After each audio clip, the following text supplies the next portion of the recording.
इन्नल हम्दुलिल्लाह नहमदुहु व नस्तईनुहु व नस्तगफिरुह व नऊज़ु बिल्लाहि मिन शुरूरि अनफुसिना व मिन सय्यिआति अमालिना मन यहदिहिल्लाहु फला मुदिल्ल लहु व मन युद्लिल फला हादिय लहु व अशहदु अल्ला इलाहा इल्लल्लाहु वहदहु ला शरीका लहु व अशहदु अन्ना मुहम्मदन अब्दुहु व रसूलुहु।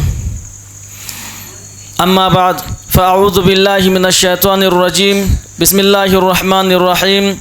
मा काना मुहम्मदुन अबा अहदिम मिर रिजालिकुम वलाकिन रसूलुल्लाह व ख़ातमन नबिय्यीन व काना अल्लाहु बिकुल्लि शैइन अलीमा। मोहतरम हज़रात और पर्दानशीन ख़वातीन इस्लाम और प्यारे बच्चों, आज के इस दर्स में खुतबा मसनूना के बाद जो मैंने आयत तिलावत की, यह है सूरतुल अहज़ाब सूरा नंबर 33 आयत नंबर 40 है। इसमें अल्लाह तबारक व तआला ने इरशाद फरमाया, मा काना मुहम्मदुन अबा अहदिम मिर रिजालिकुम। मुहम्मद सल्लल्लाहु अलैहि वसल्लम तुम्हारे मर्दों में से किसी का बाप नहीं है, किसी का बाप नहीं है, लेकिन औरतों का ज़रूर बाप है। लेकिन किन औरतों का कोई बता सकता है? अल्लाह तबारक व तआला ने फरमाया, मा काना मुहम्मदुन अबा अहदिम मिर रिजालिकुम। मुहम्मद सल्लल्लाहु अलैहि वसल्लम तुम्हारे मर्दों में से किसी का भी बाप नहीं है। अल्लाह के रसूल जब से थे तब से लेकर अब तक किसी भी मर्दों का बाप अल्लाह के रसूल नहीं है, लेकिन औरतों का बाप ज़रूर है, क्योंकि अल्लाह के रसूल अल्लाह ने औरतों का नाम नहीं लिया। तो किन औरतों का बाप था अल्लाह के रसूल? कोई बता सकता है? कितनी औरतों के बाप थे? 6 औरतों के बाप नहीं, 4 औरतों के बाप थे अल्लाह के रसूल सल्लल्लाहु अलैहि वसल्लम। लेकिन मर्दों में से किसी का बाप नहीं। क्या है मर्दों का? व ख़ातमन नबिय्यीन, व ख़ातमन नबिय्यीन, नबियों का ख़त्म, यानी वो ख़ातमुन आखिरी नबी हैं, वो मर्दों में से भी औरतों में से भी। क्योंकि फ़ातिमा रज़ियल्लाहु अन्हा भी अल्लाह के रसूल को रसूलुल्लाह कहती थी, हर वक्त अब्बा नहीं कहती थी। तो आयशा रज़ियल्लाहु अन्हा का शौहर होने के बावजूद आयशा रज़ियल्लाहु अन्हा या रसूलल्लाह कहती थी। तो मर्द औरत सबके लिए अल्लाह के रसूल आखिरी नबी हैं। वकान अल्लाहु बिकुल्लि शैइन अलीमा, और अल्लाह हर चीज़ को जानने वाला है, हर चीज़ को जानता है। अब अगर कोई भी आदमी आज ये जानने की कोशिश नहीं की कि अल्लाह के रसूल किसी भी मर्दों का बाप नहीं है, कौन भला किसी भी मर्दों का बाप नहीं है? 2 मर्दों का बाप तो है ना। कोई ये सवाल कर सकता है कि नहीं? कर सकता है कि नहीं? अल्लाह के रसूल के 2 बेटे थे कि नहीं? पहले बेटे का नाम क्या? कासिम। दूसरे बेटे का नाम अब्दुल्ला। कोई तो ये सवाल कर सकता है कि अल्लाह के रसूल के तो 2 बेटे थे, वो भी तो 2 मर्दों के बाप थे, तो फिर अल्लाह ये कह रहा है कि तुम्हारे किसी भी मर्दों का बाप नहीं है, क्यों? ये जानने के लिए सीरत पढ़नी होगी, ये जानने के लिए सीरत जाननी होगी, अल्लाह के रसूल सल्लल्लाहु अलैहि वसल्लम की ज़िंदगी पढ़नी होगी, जाननी होगी। तभी हम जान पाएंगे कि अल्लाह के रसूल के 2 औलाद, 2 बेटे होने के बावजूद अल्लाह कह रहा है कि तुम्हारे किसी मर्दों का बाप नहीं है। ये सारी चीज़ों का हल हमें अल्लाह के रसूल की सीरत में मिलेगी इंशाअल्लाह। और हम इसी सिलसिले में अल्लाह के रसूल सल्लल्लाहु अलैहि वसल्लम की सीरतें जारी रखे हैं और पूरी ज़िंदगी अल्लाह के रसूल की हम जानने की कोशिश करेंगे इंशाअल्लाह। पिछले दर्स का सवाल और जवाब आज मैं नहीं पूछूंगा, क्योंकि मैं, आप लोग अगर नोटिस किए हैं तो मैं हर बार पिछले दर्स में बताया कि नोट कीजिए, नोट कीजिए, नोट कीजिए। मैं बार बार पॉइंट पॉइंट में बताया था नोट कीजिए, लेकिन नोट नहीं किया आप लोग। आप लोग टेक्नोलॉजी के भरोसे में रहे कि हमारे पास ऑडियो आ जाएगा, हमारे पास वीडियो आ जाएगा, और आया नहीं। इसलिए आप लोगों को कुछ याद नहीं रहा। नोट कीजिए। अगर आप उस दिन नोट कर लिए होते तो आज आपके कॉपी में क्या आपके जहन में होता, ये बात ज़रूर आपके जहन में होती। लेकिन नहीं नोट किए तो आपके जहन में नहीं, आपकी ज़िंदगी में भी नहीं रही वो सारी बातें। इसलिए नोट करने की कोशिश करें। मौसम हज में अल्लाह के रसूल सल्लल्लाहु अलैहि वसल्लम पहले सरदारान को इस्लाम की दावत देने की कोशिश की। जब मक्का के सरदार, ताइफ के सरदार और यसरिब और अतराफ़ के सरदारों ने इस्लाम की दावत कबूल करने से इनकार कर दिया, तो अल्लाह के रसूल सल्लल्लाहु अलैहि वसल्लम ने कबीले वालों को चुना कि इन लोगों को इस्लाम की दावत देंगे। लेकिन कबीले के लोग भी इनकार करते रहे एक के बाद एक। फिर अल्लाह के रसूल सल्लल्लाहु अलैहि वसल्लम ने सोचा कि हम एक एक फ़र्दन को इस्लाम की दावत देंगे, और इसी पर अल्लाह के रसूल डटे रहे। तो मौसम हज में कुछ लोग मुसलमान हुए। इयास जो अल्लाह के रसूल के सामने तो इकरार नहीं किए थे, वह मौत के वक्त कुछ लोग कहते हैं कि कलमा और तहलील तकबीर पढ़ते थे। अबू ज़र ग़िफ़ारी रज़ियल्लाहु अन्हु ये अल्लाह के रसूल के सामने अल्लाह के रसूल उसको कलमा पढ़ाए या ख़ुद कलमा पढ़े अल्लाह के रसूल के सामने। आज फिर ऐसे ही कुछ दो आदमियों का जिक्र करूँगा इंशाअल्लाह। एक है तुफ़ैल बिन अम्र दौसी रज़ियल्लाहु अन्हु। तुफ़ैल उसका नाम है सहाबी का, उसके अब्बा का नाम है अम्र, दौसी कबीले का नाम है। तुफ़ैल बिन अम्र दौसी रज़ियल्लाहु अन्हु ये शरीफ इंसान, शायर, सूझबूझ वाले और कबीले दोस्त के सरदार थे।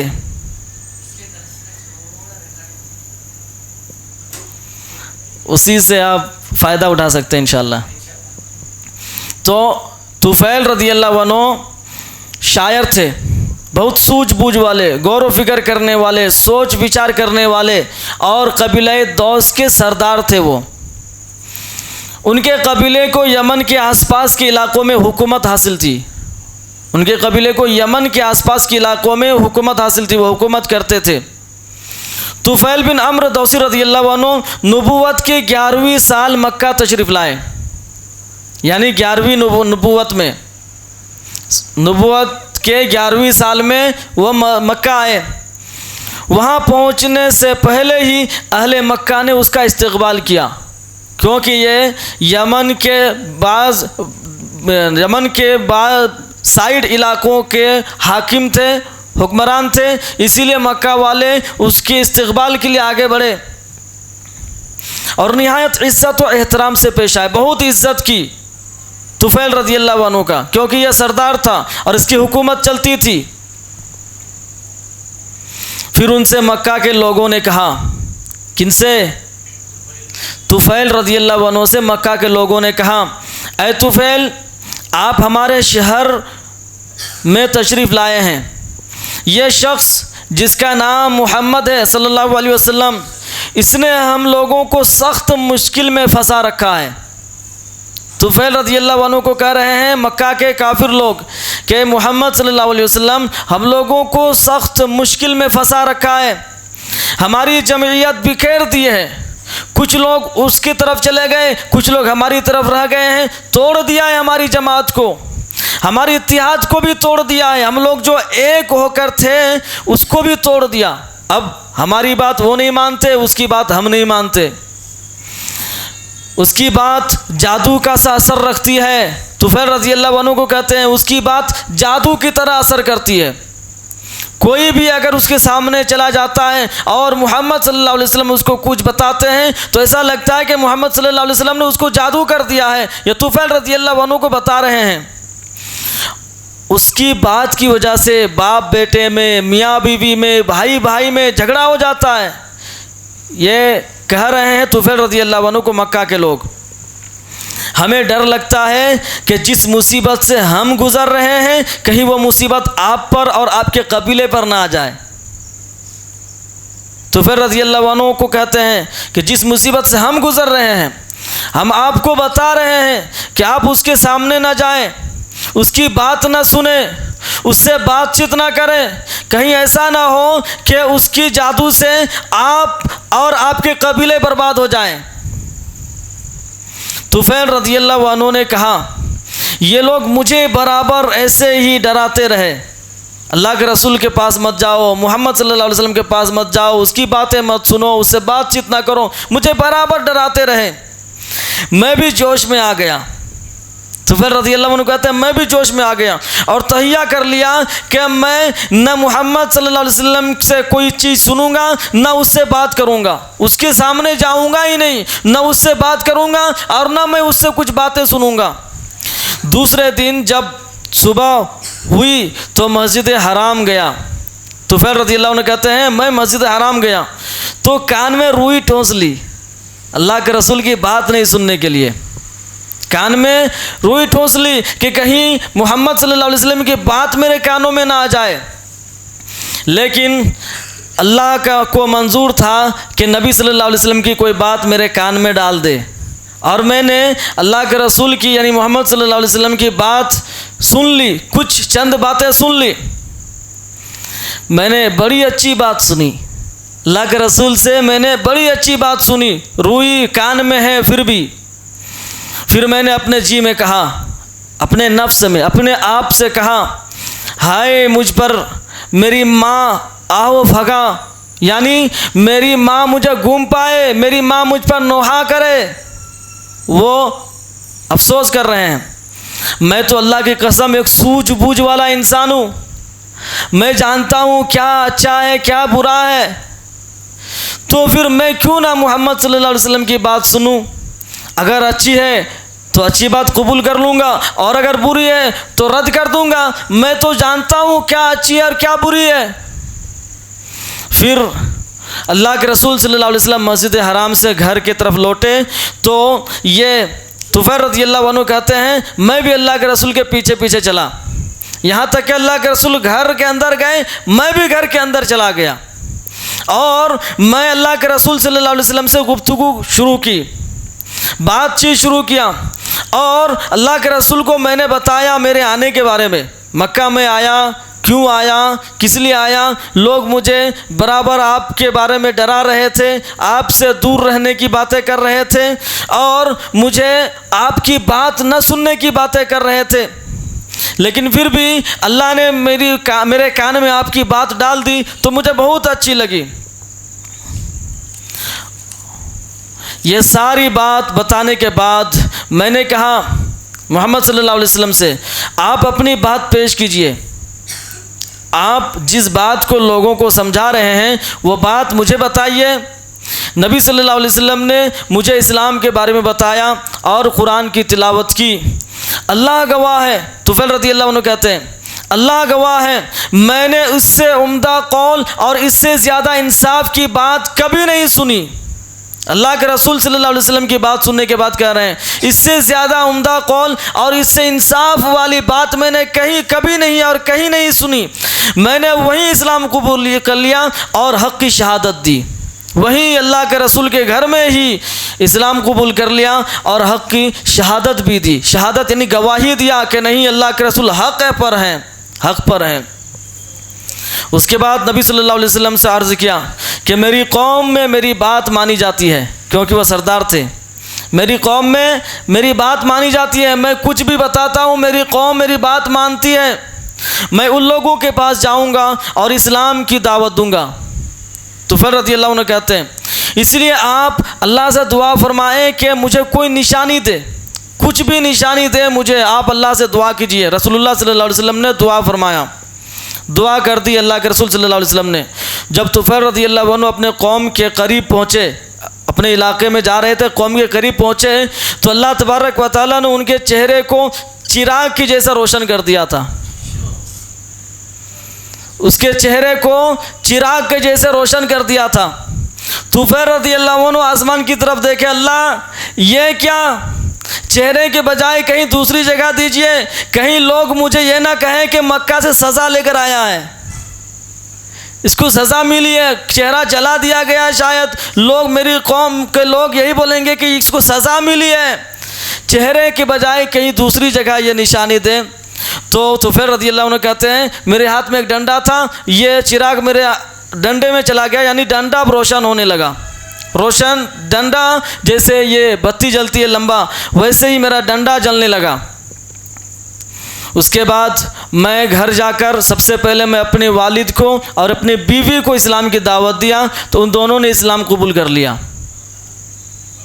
यानी उसके बाप तुफैल रज़ियल्लाहु अन्हु के बाप क्या नाम है? अम्र। जज़ाकल्लाहु खैरन। अल्लाह आपकी जहन को और तरोताज़ा रखे, आमीन। उसके वालिद और उसकी बीवी दोनों के सामने तुफैल रज़ियल्लाहु अन्हु ने इस्लाम की दावत दी, तो दोनों ने इस्लाम कबूल कर लिया। लेकिन इसकी कौम ने दावत कबूल करने में थोड़ी ताख़ीर कर दी, लेट कर दी। मगर तुफैल रज़ियल्लाहु अन्हु बराबर कोशिश में लगे रहे कि मेरी कौम भी इस्लाम कबूल कर ले। यहाँ तक कि सुलह हुदैबिया के बाद तुफैल रज़ियल्लाहु अन्हु ने हिजरत फरमाई। उनके साथ उनकी कौम के 70 या 80 ख़ानदान थे, लोग नहीं, 70 या 80 लोग नहीं, 70 या 80 ख़ानदान थे जो तुफैल रज़ियल्लाहु अन्हु के मेहनत से मुसलमान हुए थे। कितने लोग होंगे? 70 या 80 लोग नहीं, ख़ानदान, 70 या 80 ख़ानदान तुफैल रज़ियल्लाहु अन्हु के मेहनत से मुसलमान हुए, और वो सब के सब हिजरत करके मदीना गए अल्लाह के रसूल के पास। पूरे 70 या 80 सारे के सारे ख़ानदान मदीना गए अल्लाह के रसूल के पास हिजरत के लिए। इस्लाम को कितनी क़ुव्वत पहुँची होगी, कितने मजबूत हो गए होंगे इस्लाम उस वक्त। तुफैल रज़ियल्लाहु अन्हु ने इस्लाम में बड़े अहम कारनामे अंजाम दिए और यमामा की जंग में जाम शहादत नोश फरमाया। यमामा की जंग में, यमामा की जंग कब हुई? अबू बकर रज़ियल्लाहु अन्हु के ज़माने में, खिलाफत के ज़माने में। इसका मैं थोड़ा सा बताता हूँ जंग यमामा के सिलसिले में, तभी आपको पता चलेगा। अबू बकर सिद्दीक़ रज़ियल्लाहु अन्हु के दौरे खिलाफत में जमादियुल आखिर 12 हिजरी दिसंबर 632 ईस्वी में यमामा के मकाम पर यह जंग लड़ी गई। जगह का नाम था यमामा। उस जंग का कमांडर खालिद बिन वलीद को बनाया गया था। ख़तरनाक साहबी थे। खालिद बिन वलीद को कमांडर बनाया गया था। उस जंग में 13,000 मुसलमान, उस जंग में 13,000 मुसलमान और 40,000 काफिर थे। उस जंग में जैसे गज़वा बदर में 3 डबल काफिर थे, उसी तरह यहाँ पर भी 13,000 मुसलमान और 40,000। 13,000 प्लस मल्टीप्लाई 3 कितने हो जाते हैं? 39। फिर भी ज़्यादा है, 40,000 काफिर थे। ये जंग मुसैलमा कज़्ज़ाब के ख़िलाफ़ की गई थी। मुसैलमा कज़्ज़ाब जानते हैं? ये नबूवत का दावा किया था। अल्लाह के रसूल के ज़माने में अल्लाह के रसूल ज़िंदा हैं और वो यमामा में खुद को कहता था कि मैं नबी हूँ। अल्लाह के रसूल के पास पैगाम भेजा, बोला कि हम दोनों भाई मिलकर नबूवत फैलाएंगे, रिसालत फैलाएंगे। पैगाम भेजा था यमामा। अल्लाह के रसूल को इतनी हिम्मत, अल्लाह के रसूल सल्लल्लाहु अलैहि वसल्लम ने आदमी भेजे उसके पास, उसकी तहकीक के लिए, उसकी रिसर्च के लिए। जब पता चला तो अल्लाह के रसूल ने कहा वह झूठा है। तब से उसका नाम पड़ा मुसैलमा कज़्ज़ाब। मुसैलमा कज़्ज़ाब, कज़्ज़ाब अरबी वर्ड है, कज़्ज़ाब मतलब झूठा। क्योंकि उस मलऊन ने नबूवत का झूठा दावा किया था। हमज़ा रज़ियल्लाहु अन्हु के कातिल, हमज़ा रज़ियल्लाहु अन्हु को जिसने कत्ल किया था वो था वहशी। वो बाद में फतह मक्का में मुसलमान हुआ था। वहशी रज़ियल्लाहु अन्हु ने उस मुसैलमा कज़्ज़ाब को कत्ल किया था। और एक अंसारी सहाबा ने भी कत्ल करने में शरीक की थी, शिरकत की थी, यानी वहशी रज़ियल्लाहु अन्हु के साथ एक अंसारी साहबा ने भी उसको मुसैलमा कज़्ज़ाब को कत्ल किया था। उस जंग में 1200 मुसलमान शहीद हुए थे। 13,000 मुसलमानों में 1200 मुसलमान, सिर्फ 1,200 मुसलमान शहीद हुए थे और 40,000 काफिरों में 21,000 काफिर मारे गए थे और बाकी सब भाग गए मैदान छोड़ के काफिर। मुसैलमा जिस दिन कत्ल हुआ उसकी उम्र 150 साल थी, 150 उम्र उसकी थी। कितनी उम्र? 150 साल की उम्र में वो मारा गया, कत्ल किया गया। वो उसकी पैदाइश नबी सल्लल्लाहु अलैहि वसल्लम के वालिद अब्दुल्ला से भी पहले की थी। मुसैलमा कज़्ज़ाब पैदा हुआ था अल्लाह के रसूल के अब्बा अब्दुल्ला से भी पहले पैदा हुए थे मुसैलमा कज़्ज़ाब। उसके खिलाफ ये जंग लड़ी गई यमामा, और उस यमामा जंग यमामा में ये तुफ़ैल रज़ियल्लाहु अन्हु शहीद हुए थे। जो 1200 मुसलमान शहीद हुए उसमें से एक तुफ़ैल रज़ियल्लाहु अन्हु भी थे। सबकी अलग अलग ज़िंदगी, अल्लाह के रसूल सल्लल्लाहु अलैहि वसल्लम। ये सवाल बाद में कीजिए। अब दूसरे इंसान, यह तुफ़ैल रज़ियल्लाहु अन्हु का वाक़या हो गया। ज़िमाद रज़ियल्लाहु अन्हु अन अस्दी, ज़िमाद रज़ियल्लाहु अन्हु अस्दी उसके कबीले का नाम था। सही मुस्लिम 2008 में इसके बारे में हदीस है। ज़िमाद रज़ियल्लाहु अन्हु मक्का आया, वो कबीला अज़द शनुआ से था। ये शनुआ याद रखिए, अभी कुछ देर बाद फिर और एक आएगा शनुआ एक कबीले का नाम है। वह कबीला अज़द शनुआ से था और आसिब का दम करता था, यानी झाड़ फूँक करता था। यह ज़िमाद रज़ियल्लाहु अन्हु झाड़ फूँक करता था। किसी को जिन लग गया, जिन पकड़ लिया, भूत लग गया, चुड़ैल लग गया और क्या क्या हो गया, वो पागल हो गया, लोग समझता है कि जिन पकड़ लिया, बीमार हो गया, लोग समझता है जिन पकड़ लिया है। तो ऐसे वो झाड़ फूँक क्या करते थे। उसने मक्का के बेवकूफ़ों को यह कहते सुना कि मोहम्मद सल्लल्लाहु अलैहि वसल्लम को जिन ने पकड़ लिया और वो पागल हो गया है। ज़िमाद रज़ियल्लाहु अन्हु ने सुना कि मक्का के लोग कहते थे कि मोहम्मद सल्लल्लाहु अलैहि वसल्लम को भी जिन ने पकड़ लिया और वो पागल हो गए हैं। नऊज़ बिल्लाह। ज़िमाद रज़ियल्लाहु अन्हु ने कहा, अगर मैं मोहम्मद सल्लल्लाहु अलैहि वसल्लम को देख लूँ तो शायद अल्लाह ताला उसे मेरे हाथों शिफा दे दे। ज़िमाद रज़ियल्लाहु अन्हु ने कहा, अगर मैं मोहम्मद सल्लल्लाहु अलैहि वसल्लम को देख लूँ और मैं झाड़ फूँक करूँ तो शायद अल्लाह मेरे हाथ से उसको शिफा दे दे। फिर ज़िमाद रज़ियल्लाहु अन्हु नबी सल्लल्लाहु अलैहि वसल्लम से मिले, आए अल्लाह के रसूल के पास और कहने लगा, ऐ मोहम्मद सल्लल्लाहु अलैहि वसल्लम, मैं इस नज़र न आने वाली बीमारी को ख़त्म करने के लिए दम करता हूँ। यानी आपके अंदर जो बीमारी है, जिन ने जो पकड़ लिया है, आप जो पागल हो रहे हैं धीरे धीरे, नाउज़ बिल्लाह, इसकी झाड़ फूँक मैं करता हूँ, मैं दम करता हूँ और अल्लाह ताला जिसे चाहता है मेरे हाथ से शिफा देता है। अल्लाह पर ईमान देखिए, काफिर है फिर भी। अल्लाह ताला जिसे चाहता है मेरे हाथ से शिफा देता है। उसने ये नहीं कहा कि मैं शिफा देता हूँ। तो आप क्या चाहते हैं, आप पर भी झाड़ फूँक करूँ, आप पर भी दम करूँ? वो ज़िमाद रज़ियल्लाहु अन्हु कहते हैं अल्लाह के रसूल को, आप क्या चाहते हैं, आप पर भी मैं झाड़ फूँक करूँ, दम करूँ? नबी सल्लल्लाहु अलैहि वसल्लम ने जवाब में कहा, इन्नल हम्दलिल्लाह। अल्लाह के रसूल जवाब में कहा, इन्नल हम्दलिल्लाह नहमदुहु व नस्तईनुहु मन यहदिहिल्लाहु फला मुदिल्ल लहु व मन युद्लिल फला हादिय लहु व अशहदु अल्ला इलाहा इल्लल्लाहु वहदहु ला शरीक लहु व अन्ना मुहम्मदन अब्दुहु व रसूलुहु अम्मा बाद। यह जवाब था अल्लाह के रसूल का। यकीनन तमाम हम्द अल्लाह ताला के लिए है। हम उसकी हम्द करते हैं और उसी से मदद मांगते हैं। जिसको अल्लाह सीधे रास्ते पर चला दे उसको कोई गुमराह नहीं कर सकता, और अल्लाह जिसको गुमराह छोड़ दे उसको कोई सीधे रास्ते पर चला नहीं सकता। और मैं गवाही देता हूँ, अल्लाह के रसूल जवाब दे रहे हैं वहाँ पर, मैं गवाही देता हूँ कि अल्लाह के सिवा कोई माबूद नहीं, वो अकेला माबूद है, उसका कोई शरीक नहीं, और बिलाशुबा मुहम्मद सल्लल्लाहु अलैहि वसल्लम उसका बंदा और उसका रसूल है। उसके बाद ज़िमाद रज़ियल्लाहु अन्हु बोल उठा, आप अपना ये कलिमात मुझे दोबारा सुनाइए। दिमाद रज़ियल्लाहु अन्हु कहते हैं आपने ये क्या कहा, फिर दोबारा सुनाइए मुझे, आप फिर दोबारा बोलिए ये बात। रसूलुल्लाह सल्लल्लाहु अलैहि वसल्लम ने एक बार नहीं, दो बार नहीं, 3 बार उसके सामने पढ़ा, 3 बार उसको सुनाया।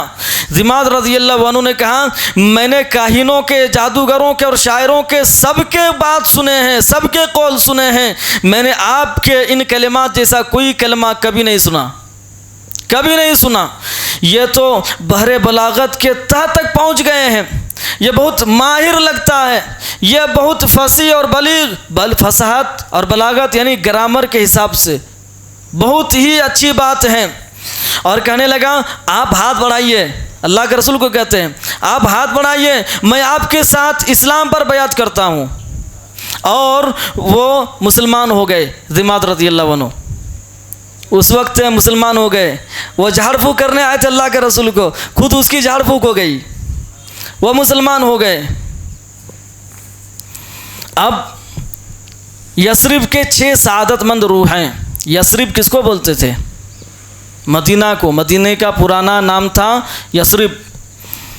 अहले मक्का ने रसूलुल्लाह सल्लल्लाहु अलैहि वसल्लम को झुटलाने और लोगों को अल्लाह की राह से रोकने का जो बेड़ा उठा रखा था, जो मेहनतें करते थे, जो कोशिशें करते थे अल्लाह के रसूल को रोकने के लिए, मुसलमानों को रोकने के लिए, उसके लिए नबी सल्लल्लाहु अलैहि वसल्लम रात की तारीकी में कबाइल के पास तशरीफ़ ले जाते, रात में, अंधेरी रात में, ताकि मक्के का कोई मुशरिक रोक ना सके, मक्के का कोई भी मुशरिक रोक ना सके। दिन में किसी को अगर दावत देते तो वो आ जाते, रोक देते, अल्लाह के रसूल को धक्का देते, उस मुसलमान को धक्का देते।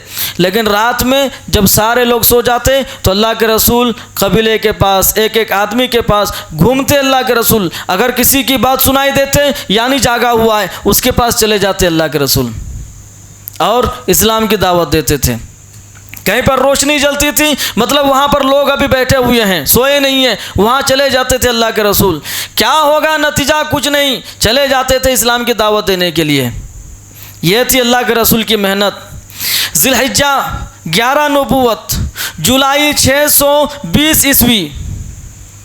ज़िलहिज्जा 11 नबूवत, जुलाई 620 ईस्वी में एक रात नबी सल्लल्लाहु अलैहि वसल्लम अबू बकर सिद्दीक़ रज़ियल्लाहु अन्हु और अली रज़ियल्लाहु अन्हु को साथ लेकर बाहर निकले। अल्लाह के रसूल अबू बकर रज़ियल्लाहु अन्हु को और अली रज़ियल्लाहु अन्हु को साथ लेकर निकले। बनु जुहल और बनु शैबान बिन सालबा के डेरों से गुजरे, जो डेरा लगाए हुए थे। मौसम हज था तो हज के लिए वो अपना डेरा बनाए रखे थे रात गुजारने के लिए, तो उस डेरों से अल्लाह के रसूल गुजरे तो उनसे इस्लाम के बारे में बातचीत की, उन लोगों से भी इस्लाम के बारे में बातचीत की। लोगों ने जवाब बड़ा उम्मीद वाला दिया, ऐसा जवाब दिया अल्लाह के रसूल को कि अल्लाह के रसूल को लगा कि ये लोग इस्लाम कबूल कर लेंगे। बड़ा उम्मीद वाला जवाब दिया था। अल्लाह के रसूल को उम्मीद हुआ कि ये लोग इस्लाम कबूल कर लेंगे, लेकिन इस्लाम कबूल करने के बारे में कोई पुख्ता फैसला न किया। इस्लाम कबूल कर लेंगे इसके बारे में अल्लाह के रसूल को कोई पुख्ता बात नहीं बताई। इसके बाद रसूलुल्लाह सल्लल्लाहु अलैहि वसल्लम मीना के घाटी से गुजरे। मीना जहाँ पर आज मक्का में कुर्बानी होती है, मीना की घाटी में गुजरे तो कुछ लोगों को गुफ्तगू करते सुना। अल्लाह के रसूल ने आवाज़ सुनी कि कुछ लोग गुफ्तगू कर रहे हैं। नबी सल्लल्लाहु अलैहि वसल्लम सीधे उनके पास जा पहुँचे, जो गुफ्तगू कर रहे थे उसके पास जा पहुँचे। ये यस्रिब के 6 जवान थे और सब के सब कबीला खजरज से ताल्लुक़ रखते थे। कबीला खजरज एक कबीला था यस्रिब के, मदीना के, उससे ताल्लुक़ रखता था। यानी कबीला खजरज के ये 6 नौजवान थे और 6 आदमी रात में गुफ्तगू कर रहे थे। अल्लाह के रसूल लोगों के पास पहुँचे। ये यस्रिब वालों की खुशकिस्मती थी कि वो अपने हलीफ यहूदियों से सुना करते थे। क्या सुना करते थे? कि इस ज़माने में एक नबी आने वाला है।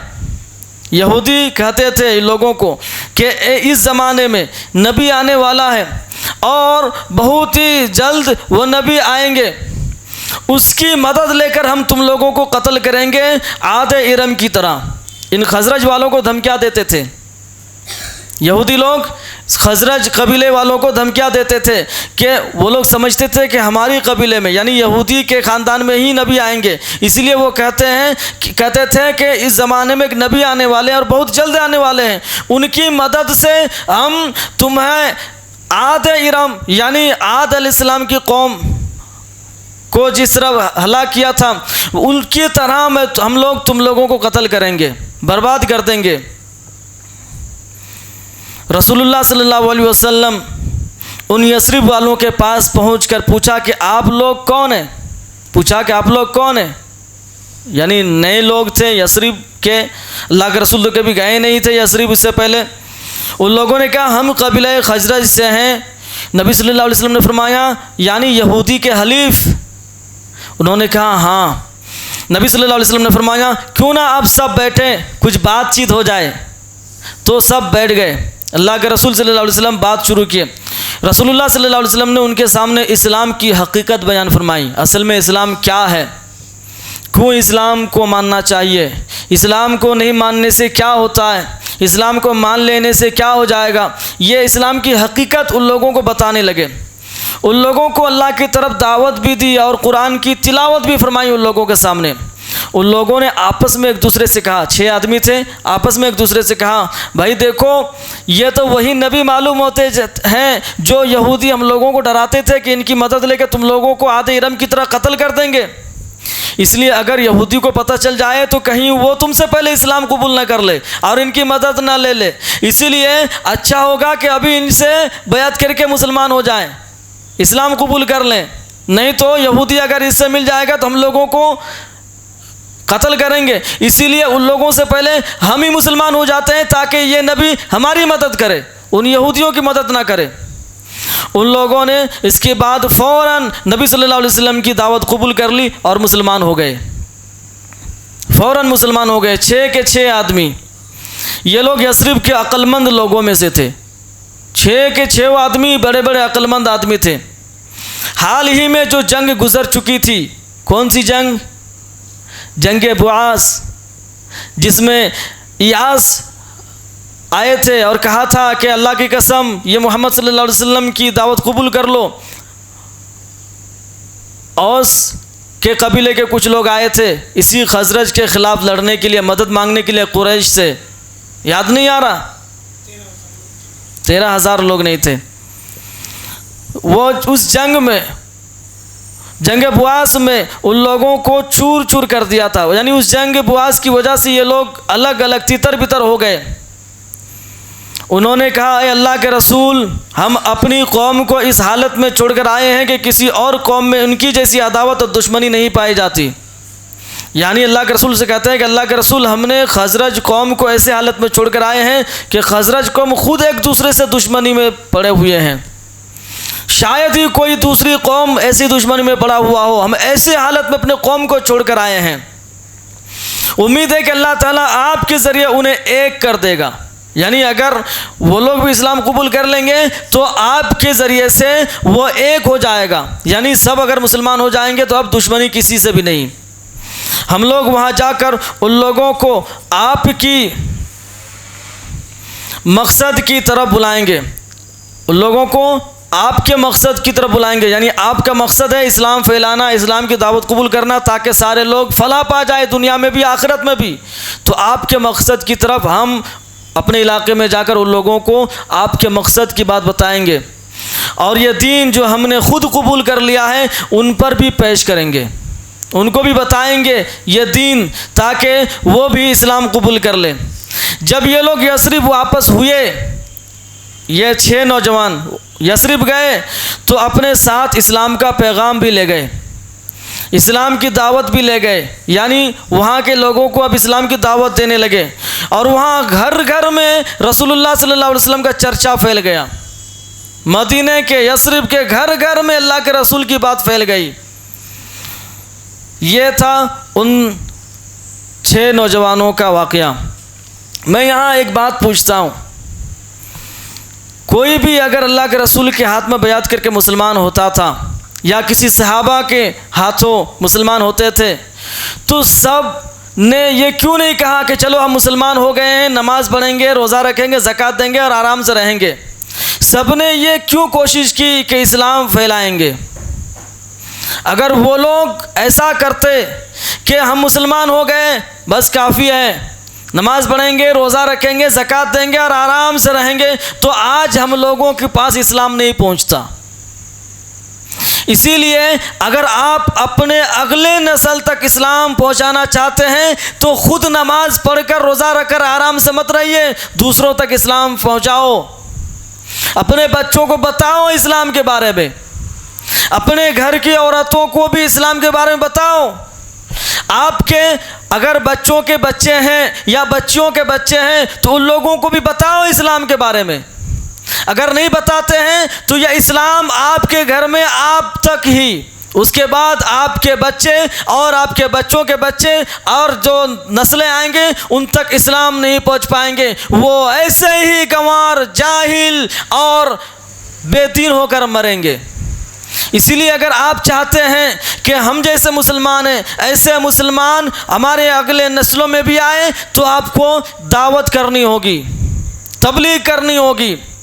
और सबसे पहले आप तबलीग करें अपने घर के लोगों को, घर के लोगों को। नमाज पढ़ते हैं आप लोग, फजर की नमाज के लिए आ जाते हैं, अपनी बीवी को उठाते हो, अपनी माँ को उठाते हो फजर के लिए, अपनी बहन को उठाते हो फजर के लिए, क्यों नहीं उठाते? इस्लाम सिर्फ तुम्हारे लिए है।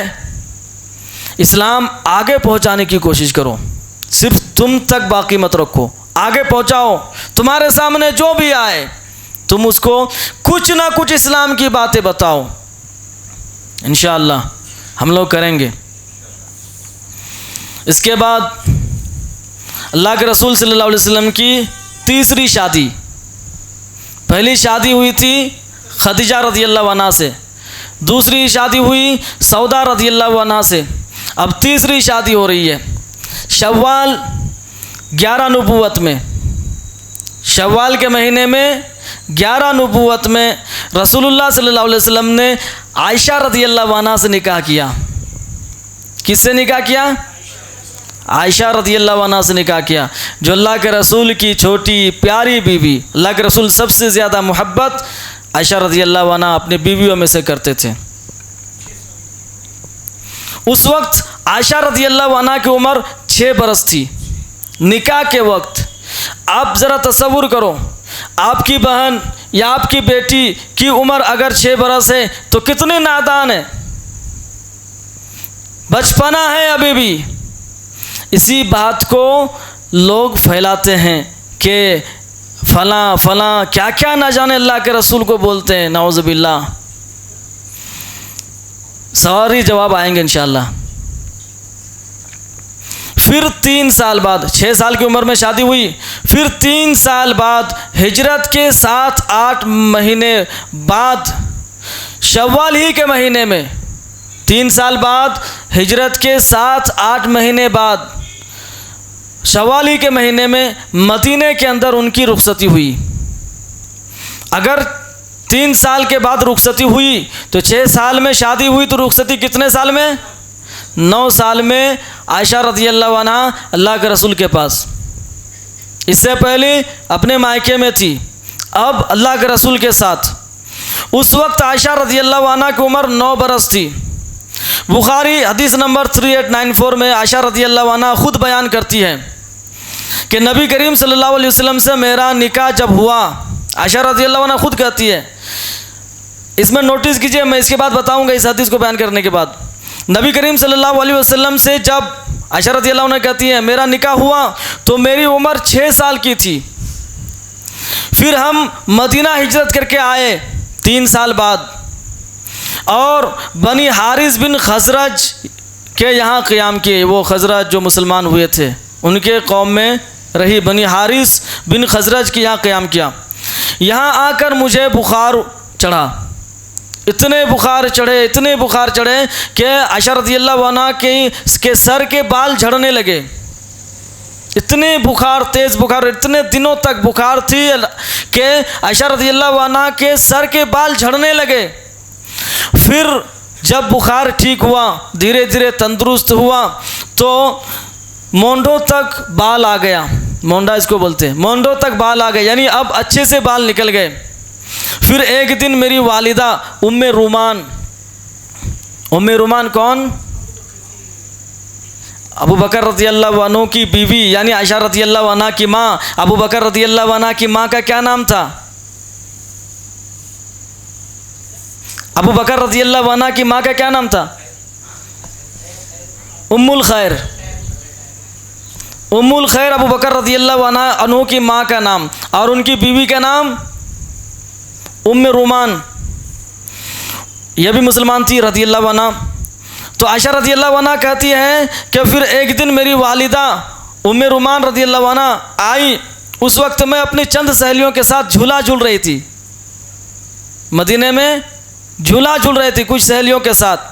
मेरी माँ ने मुझे पुकारा तो मैं दौड़ती दौड़ती खेल छोड़कर, अपनी सहेलियों को छोड़कर दौड़ती दौड़ती अपनी माँ के पास आ गई। उस वक्त कितनी उम्र थी? 9 साल, क्योंकि 3 साल बाद हिजरत करके आए तो 9 साल थी। अभी तक अल्लाह के रसूल के पास नहीं गए, मायके में ही थी।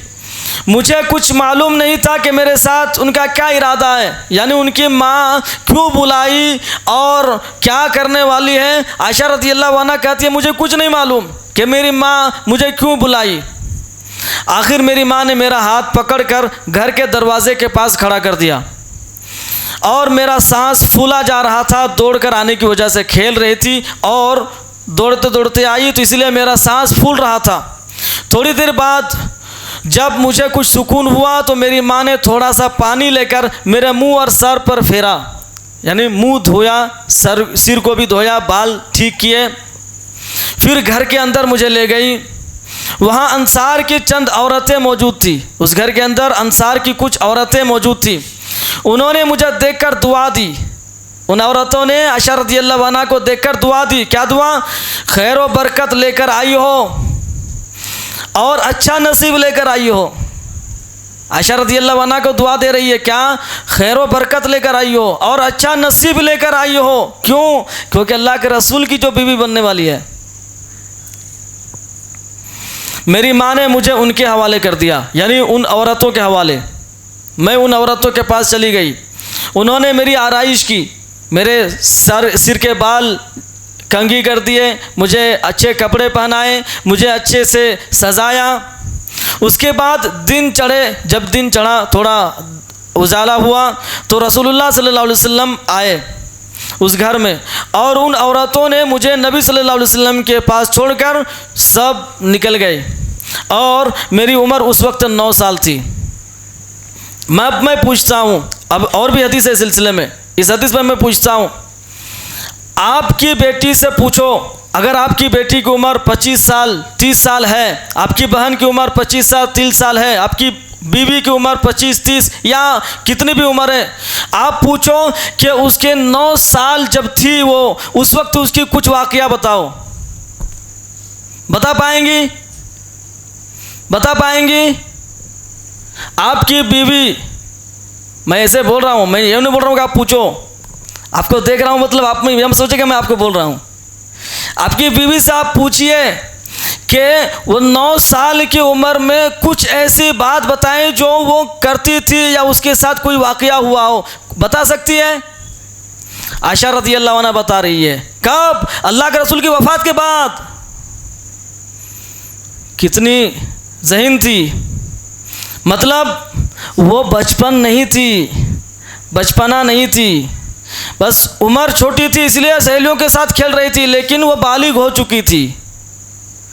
वो बालिग हो चुकी थी, वो उसके होश हवास अच्छे थे, वो क्या कर रही है और क्या हो रहा है उसके साथ उसको सब मालूम।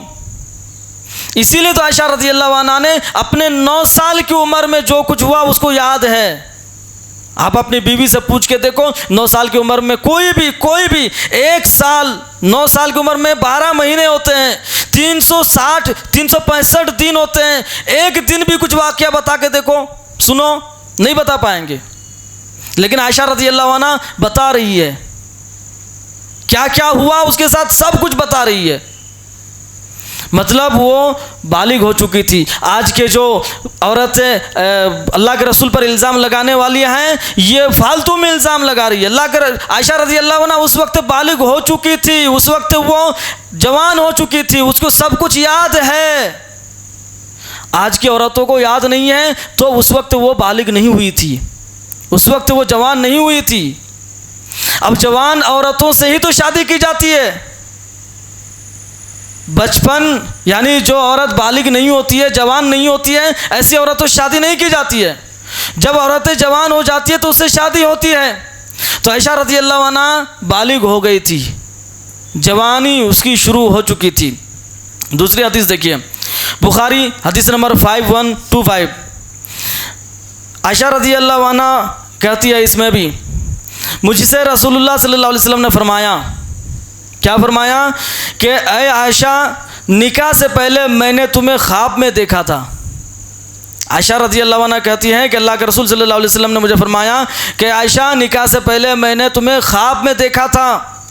एक फरिश्ता यानी जिब्राईल अलैहिस्सलाम रेशम के कपड़े के टुकड़े में तुम्हें लपेट कर ले आया था। उसको नहीं, मतलब ख्वाब में दिखाया गया। आयशा रज़ी अल्लाह अन्हा को रेशम के कपड़े के टुकड़े में लपेट कर अल्लाह के रसूल को ख्वाब में दिखाया गया और मुझसे कह रहा था, जिब्राईल अलैहिस्सलाम मुझसे कह रहे हैं कि ये आपकी बीवी है। मैंने चेहरे से कपड़ा हटाया तो वो तुम थी। आयशा रज़ी अल्लाह अन्हा को कहती हैं, मैंने चेहरे से कपड़ा हटाया कि कौन है, मैं देख लूँ मेरी बीवी बनने वाली है, तो देखा तो वो तुम थी। मैंने कहा अगर ये ख्वाब अल्लाह की तरफ से है तो अल्लाह इसे खुद पूरा करेगा। और ऐसा ही हुआ, शादी हुई आयशा रज़ी अल्लाह अन्हा से। मुस्लिम हदीस नंबर 6287 आयशा रज़ी अल्लाह अन्हा खुद इसमें भी बयान करती हैं, मेरी सहेलियां मेरे पास आती थी खेलने के लिए और हम सब गुड़ियों से खेलती थी, गुड़िया बनाती थी और खेलती थी। रसूलुल्लाह सल्लल्लाहु अलैहि वसल्लम के जब आते तो आने की वजह से मेरी सहेलियां छुप जाती थी, भाग जाती थी अल्लाह के रसूल के आने की वजह से, क्योंकि उन्हीं की उम्र की लड़कियां आती थी खेलने के लिए। फिर रसूलुल्लाह सल्लल्लाहु अलैहि वसल्लम उन लड़कियों को बुलाकर मेरी तरफ भेज देते थे कि जाओ खेलो। अभी ये बचपना की वजह से नहीं, उम्र अभी कम है खेलने के लिए, लेकिन बालिग हो चुकी थी। 9 साल की उम्र में आपके घर में कोई 9 साल की लड़की अगर आई होगी, आप अगर जाएंगे तो वो भागेगी। उसको तो कुछ एहसास ही नहीं, उसको तो कुछ पता ही नहीं कि पर्दा क्या है और बुलूगत क्या है। लेकिन आयशा रज़ी अल्लाह अन्हा के साथ जो लड़कियां खेल रहे थे उसकी उम्र की, वो भाग जाती थी शर्म के मारे। क्यों? क्योंकि उस वक्त 9 साल की उम्र में अरब की लड़कियां अब उसके रहन सहन, वहाँ के आबो हवा, वहाँ के खान पान के एतबार से जल्दी बालिग हो जाती थी। आज भी होती है, हर मुल्क में अलग अलग एज में लड़कियां बालिग होती है, हर मुल्क में अलग अलग एज में लड़कियां बालिग होती है। तो आयशा रज़ी अल्लाह अन्हा के साथ जो लड़कियां खेलती थी वो भाग जाती थी। क्यों? अल्लाह के रसूल के डर से नहीं, उसको शर्म आती थी उन लोगों को, क्योंकि वो बालिग हो चुकी थी। और दूसरी बात इससे ये भी पता चला कि लड़कियां अगर गुड़िया बनाती है, इंसान बनाती हैं, कपड़े से पुतला बनाते हैं तो जायज़ है। लेकिन आज की जो फैक्ट्रियों से बन के आते हैं, बिल्कुल आँख, कान, नाक, ये नहीं होना चाहिए, वो जायज़ नहीं है। बिना आँख के, बिना कान के, बिना मुंह के जो पुतला बनाते हैं घर में लड़कियां कपड़ों से लपेट कर, वो जायज़ है, यही है गुड़िया। और एक हदीस अबू दाऊद, ये लास्ट हदीस आयशा रज़ी अल्लाह अन्हा के सिलसिले में 4932 उम्मुल मोमिनीन आयशा रज़ी अल्लाह अन्हा खुद कहती है कि रसूलुल्लाह सल्लल्लाहु अलैहि वसल्लम ग़ज़वा तबूक या खैबर से वापस तशरीफ़ लाए तो मेरे ताकचे के आगे पर्दा पड़ा हुआ था। ताकचे यानी एक अलमारी की तरह दीवार में जो बना हुआ रहता है जिसमें सामान रखते हैं, तो उसको ताकचे बोलते हैं। उसके आगे पर्दा टंगा हुआ था ताकि रखा हुआ तो लोगों को कुछ नज़र ना आए। हवा चली तो पर्दे की एक जानिब उठ गई, हवा चली तो पर्दे का एक किनारा उड़ गया हवा की वजह से। तब सामने मेरे खिलौने और गुड़ियाँ नज़र आए। वहाँ पर मेरे गुड़िया और मेरे खिलौने रखा हुआ था, नज़र आया। नबी सल्लल्लाहु अलैहि वसल्लम ने पूछा, आयशा ये क्या है? ये गुड़िया यहाँ रखा हुआ है, ये खिलौने यहाँ रखे हुए हैं, क्या है? मैंने कहा ये मेरी गुड़िया है। आयशा रज़ियल्लाहु अन्हा कहती है मैंने कहा ये मेरी गुड़िया है। नबी सल्लल्लाहु अलैहि वसल्लम ने कपड़े का एक घोड़ा भी देखा, कपड़े का एक घोड़ा भी देखा जिसके 2 पर थे, आयशा रज़ियल्लाहु अन्हा ने बनाई थी। एक घोड़ा कपड़े का और उसके 2 पर भी थे।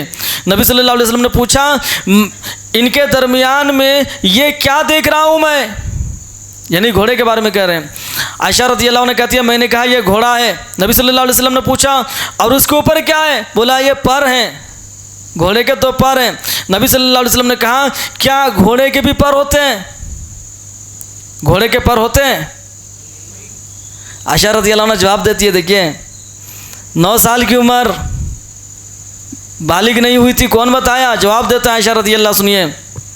नबी सल्लल्लाहु अलैहि वसल्लम ने फरमाया क्या घोड़े के भी पर होते हैं? आयशा रज़ियल्लाहु अन्हा ने कहा क्या आपने सुना नहीं कि सुलेमान अलैहिस्सलाम के घोड़े के पर थे?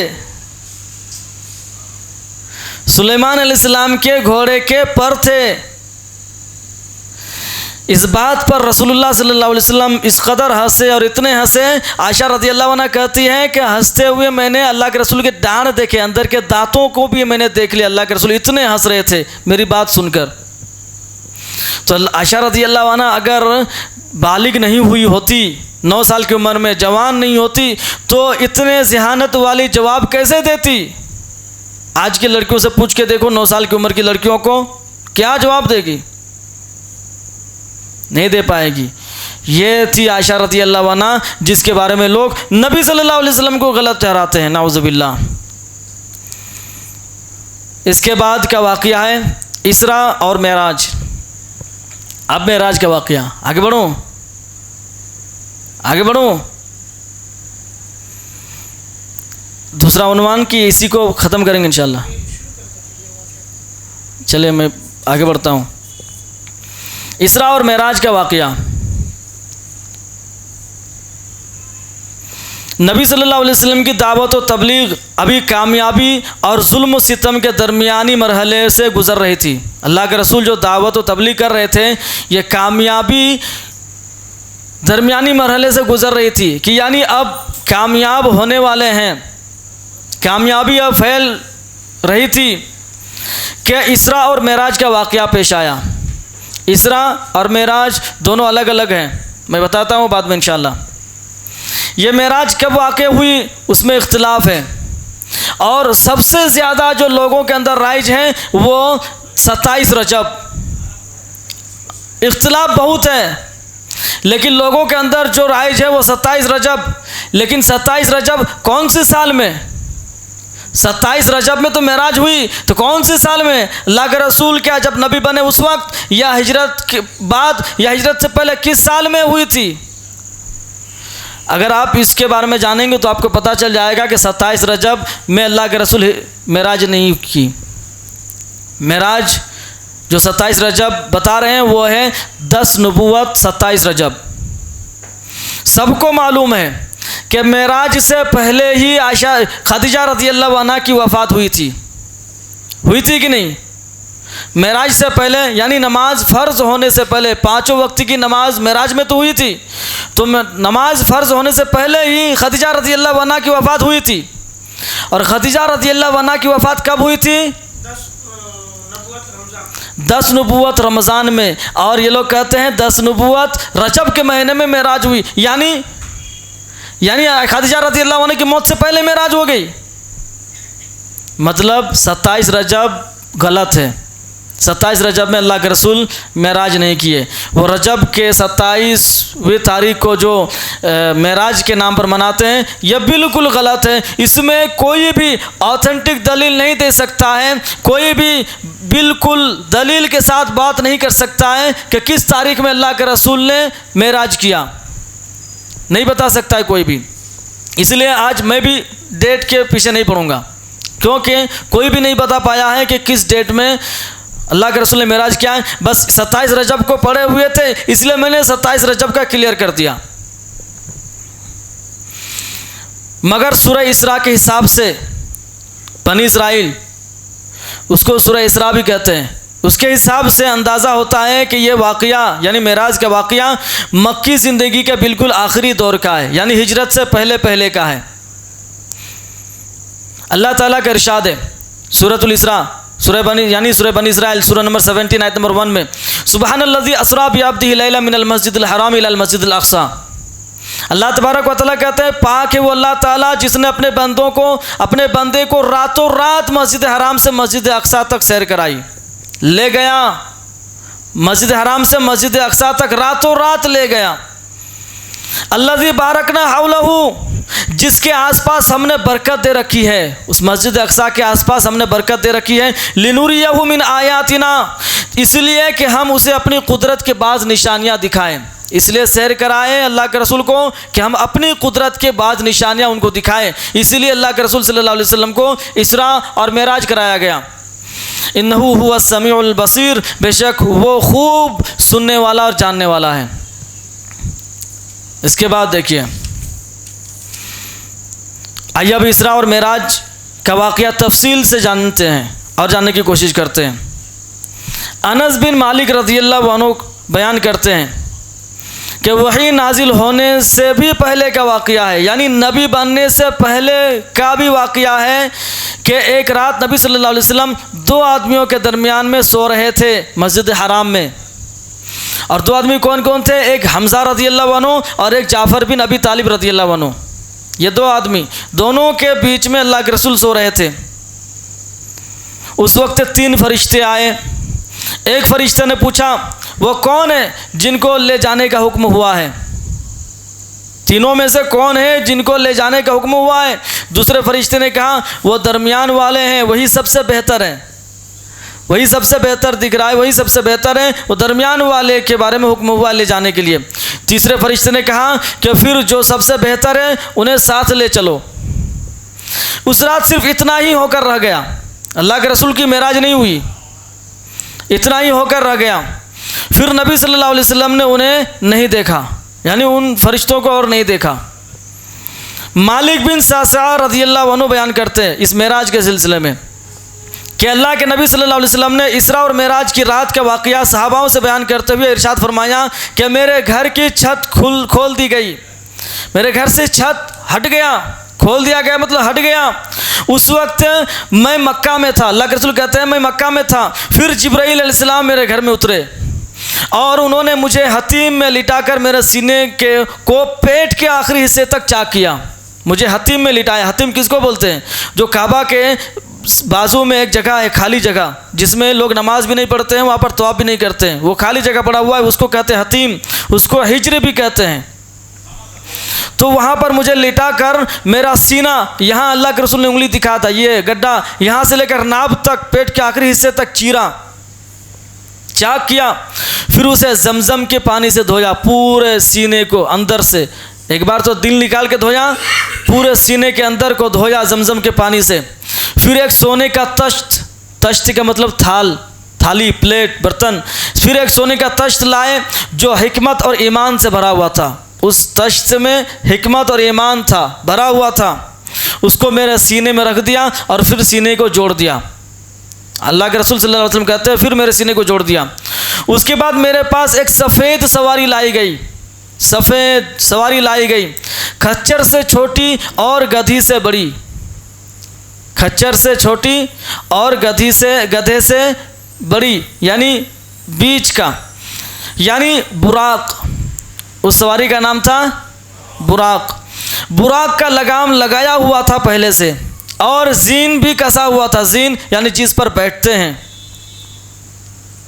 बैठने की सीट को जो लगाते थे जानवरों के ऊपर, उसको जीन कहते हैं। जीन कसा हुआ था। सवार होने के वक्त वो बुराक मचलने लगा और मुझे उस पर सवार होने में दिक्कत महसूस हुई। अल्लाह के रसूल कहते हैं सवार होते वक्त वो बुराक थोड़ा मचलने लगा और मुझे सवार चढ़ने में भी थोड़ा दिक्कत महसूस हुई। तो जिब्राईल अलैहिस्सलाम ने बुराक को ये कहकर झिड़का कि ऐ बुराक, तुझ पर अब तक अल्लाह के नज़दीक इनसे ज़्यादा कोई मुअज़्ज़ज़ शख्स सवार नहीं हुआ है। अल्लाह के नज़दीक जितने भी लोग मुअज़्ज़ज़ थे, इनसे ज़्यादा मुअज़्ज़ज़ शख्स तुम पर अब तक सवार नहीं हुआ है। ये मोहम्मद है सल्लल्लाहु अलैहि वसल्लम, और तू मोहम्मद सल्लल्लाहु अलैहि वसल्लम के साथ ऐसा कर रहा है। बुराक को जिब्राइल अलैहिस्सलाम ने कहा। यह सुनकर बुराक पसीने पसीने हो गया, अल्लाह के रसूल के बारे में सुनकर पसीने पसीने हो गया। और आज हम अल्लाह के रसूल की बातों को ठुकरा देते हैं, अल्लाह के रसूल की बातों को छोड़ देते। बुराक एक जानवर था, एक सवारी थी, वो सुनकर अल्लाह के रसूल के बारे में सुनकर वो पसीना पसीना हो गया। और आज हम यूं ही जैसे पिछले क्लास की किताबों को उठा कर फेंक देते हैं, वैसे अल्लाह के रसूल की बातों को उठा कर फेंक देते हैं, मुझे कोई ज़रूरत नहीं, नाउज़ुबिल्लाह, ऐसे अल्लाह के रसूल की बातों को ठुकरा के फेंक देते हैं। ज़रा सोचो, एक जानवर को इतना एहसास, वो डर के मारे पसीना पसीना होने लगा। फिर उस पर सवार हुआ, अल्लाह के रसूल कहते हैं, फिर मैं उस पर सवार हुआ और जिब्राइल अलैहिस्सलाम के साथ चला, और सवारी का लगाम जिब्राइल अलैहिस्सलाम के हाथ में था, लगाम जिब्राइल अलैहिस्सलाम पकड़े हुए थे। बुराक हर कदम उसके मुंतहाए नज़र पर पड़ता था। बुराक का हर कदम, यानी जहाँ तक देख सकते हैं दूसरा कदम वहाँ, हम लोग देखते हैं वहाँ तक कदम यहीं रखते हैं। बुराक हर कदम जहाँ तक देख सकते हैं दूसरा कदम वहाँ रखते थे।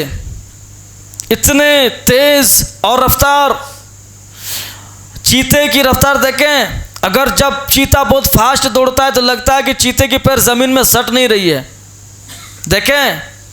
तो इस तरीके से बुराक अपना हर कदम उसके मुंतहाए नज़र पर रखते थे। रसूलुल्लाह सल्लल्लाहु अलैहि वसल्लम ने फरमाया, मैं एक सुर्ख टीले के करीब मूसा अलैहिस्सलाम के पास से गुजरा। सुर्ख टीला यानी लाल रंग का टीला था। वो खड़े होकर अपनी कब्र पर नमाज़ पढ़ रहे थे। मूसा अलैहिस्सलाम खड़े होकर अपनी कब्र पर नमाज़ पढ़ रहे थे। इससे पता चला कि मक्का से मस्जिद अक्सा जाने के रास्ते में ही कहीं मूसा अलैहिस्सलाम की कब्र है, मालूम पड़ा, लेकिन कहाँ है वो किसी को नहीं मालूम, लेकिन उसी रास्ते में कहीं मूसा अलैहिस्सलाम की कब्र है।